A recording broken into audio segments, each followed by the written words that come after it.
Les plus belles photos animalières du célèbre concours Wildlife sont ici à la Fabrique des Savoirs à Elbeuf. Bien sûr, le musée est fermé, mais nous allons vous faire découvrir cette exposition avec une scénographie originale puisque ces photos sont exposées en parallèle de plusieurs spécimens naturalisés issus des collections des musées de la métropole. Alors c'est parti avec les yeux bien ouverts.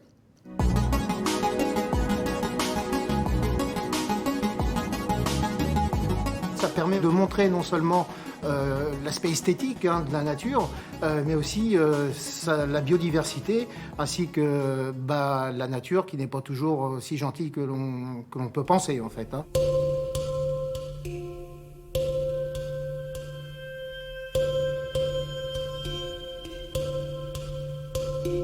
Chaque photographe a un regard bien particulier sur la nature avec ses idées et donc quand les photos sont sélectionnées, en fait, c'est ce regard-là aussi sur la nature et qui peut sensibiliser donc le plus grand nombre aux différents aspects de la nature, de l'environnement, etc.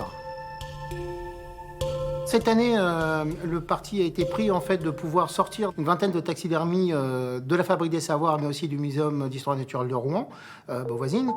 Donc ça permet aussi donc, de voir un petit peu les animaux entre guillemets en 3D.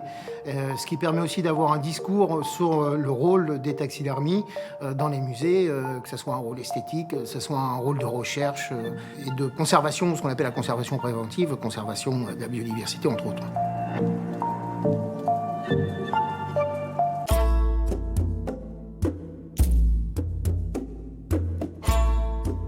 Cette photo-ci, en fait, est la photo effectivement gagnante chez les adultes. C'est un Tibétain qui a passé du temps sur les contreforts de l'Himalaya et donc qui est resté à l'affût. Et en fait, il a pris cette photo tout simplement parce que la renarde, donc en fait, était à côté de ce terrier, faisait semblant de dormir. La marmotte n'a pas fait attention, elle est sortie et donc la renarde en fait a pu capturer la marmotte pour nourrir ses petits.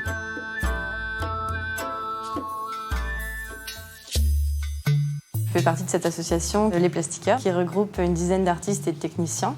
L'idée, ça a été de travailler les espaces autour de voilages. Donc les voilages, en fait, représentent l'idée que le spectateur se met à la place du photographe.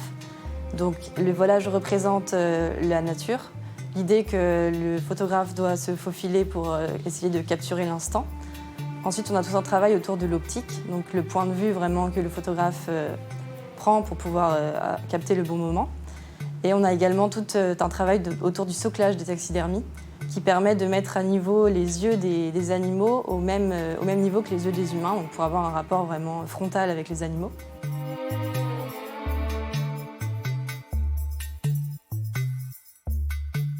Voilà, c'est tout pour ce soir. Prochain rendez-vous dans une semaine. Je vous souhaite une excellente soirée.